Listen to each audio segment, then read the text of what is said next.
It might sound crazy, but Vince made All Elite Wrestling feel special. When AEW was started, the narrative around WWE under Vince was that of a creatively bankrupt, overly corporate, and often frustrating product. Wrestlers were forced to deliver unnatural scripted lines, stifling their personalities. Wins and losses became meaningless, preventing anyone from building momentum. The problems were endless. Fans desperately wanted a wrestling product that focused on the in-ring action, offered performers more creative freedom, and delivered consistent, engaging storylines. Enter AEW, which strategically positioned itself as the direct answer to these frustrations. They promised to be better. Vince, with his iron-fisted control and often baffling decisions, became the perfect bad guy for AEW's narrative. He was the embodiment of everything they sought to escape and improve upon. Their brand thrived on this clear dichotomy: the stale, creatively bankrupt empire versus the fresh, exciting rebellion. Then Vince, embroiled in legal issues and scandal, stepped down for good. Triple H, long seen as a more wrestling-focused mind through his work with NXT, took the helm of creative in WWE, and the impact was almost immediate and undeniably positive. Under his creative leadership, WWE began to improve.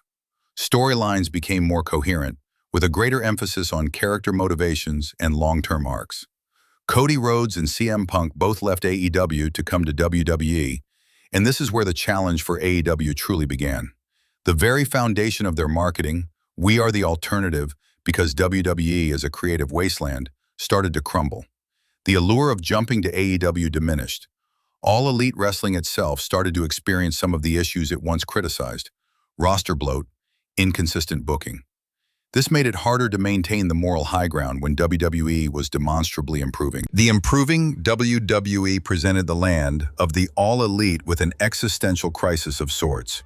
No longer could they simply rely on being the alternative. They had to stand on their own merits, and this brought their own internal struggles to the forefront. Roster bloat became a significant issue, with a wealth of talented performers struggling for consistent screen time and meaningful storylines.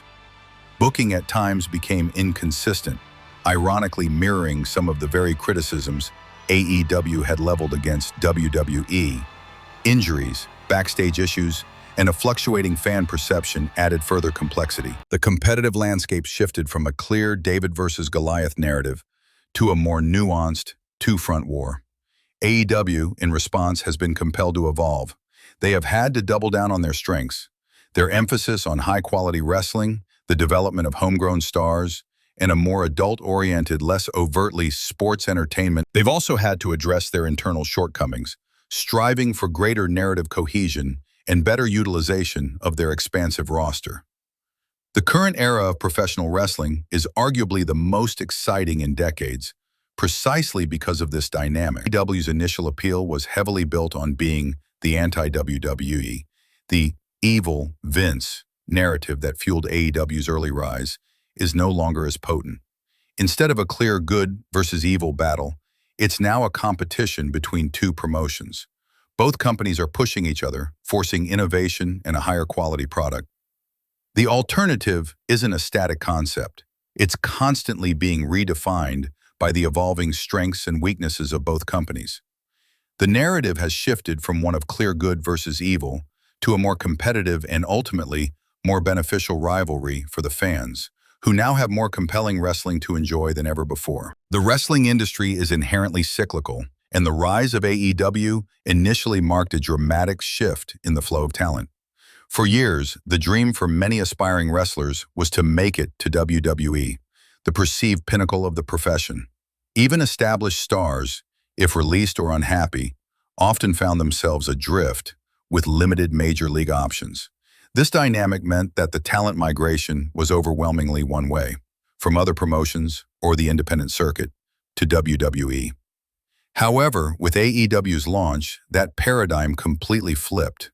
The promise of creative freedom, a more wrestler-centric approach, and a new, well-funded platform became incredibly enticing. Suddenly, the norm became stars jumping from WWE to AEW. You saw a wave of high-profile names, some who felt underutilized or creatively stifled in WWE, like Jon Moxley, formerly Dean Ambrose, others who had previously retired but were lured back by the fresh challenge, like Christian Cage and Adam Copeland, formerly Edge, and even those who chose not to renew lucrative WWE contracts for a chance to define their own legacy in AEW, like Bryan Danielson, formerly Daniel Bryan, and CM Punk in his initial AEW run. This outward migration from WWE was a significant blow to their perceived dominance and a clear sign of AEW's initial disruptive power. It validated AEW's existence and fueled their alternative narrative. But as the wrestling landscape continues to evolve, we're seeing the pendulum swing back, albeit with a crucial difference. While there are still compelling reasons for some to choose AEW, the last couple of years have seen a noticeable trend where stars are now jumping from AEW to WWE.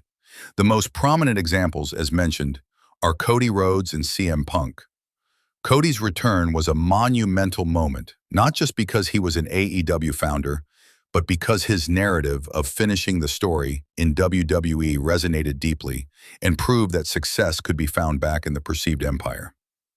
CM Punk's contentious departure from AEW and subsequent shocking return to WWE further solidified this shift in perception. This reverse flow of talent is not just about individual career choices, it reflects the fundamental changes within both companies. Triple H's creative leadership in WWE has made the company a far more attractive destination than it was under Vince McMahon.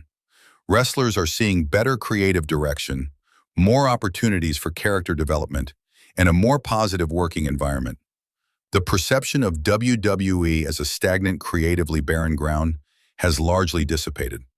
Meanwhile, AEW, while still offering compelling opportunities, has faced its own challenges, including a massive roster to manage and occasional booking inconsistencies that can leave some talents feeling overlooked. What we are witnessing is a true tug-of-war in professional wrestling. It's no longer a clear-cut case of one promotion being unequivocally better or offering universally superior opportunities. Instead, both WWE and AEW are vying for top talent, offering different environments, creative philosophies, and financial incentives. For WWE, the appeal lies in its global reach, massive production values, established brand, and now a more artistically fulfilling creative direction under Triple H. The potential for mainstream exposure and mega-stardom remains unparalleled. Jade Cargill herself has explicitly stated that her age played a significant factor in her decision to leave AEW. Born on June 3, 1992, she is currently 33 years old as of July 2025. When she left AEW in 2023, she was 31. She openly expressed that while AEW is a growing company, she felt she didn't have the luxury of time to grow alongside it. She didn't have the time to grow with a developing company.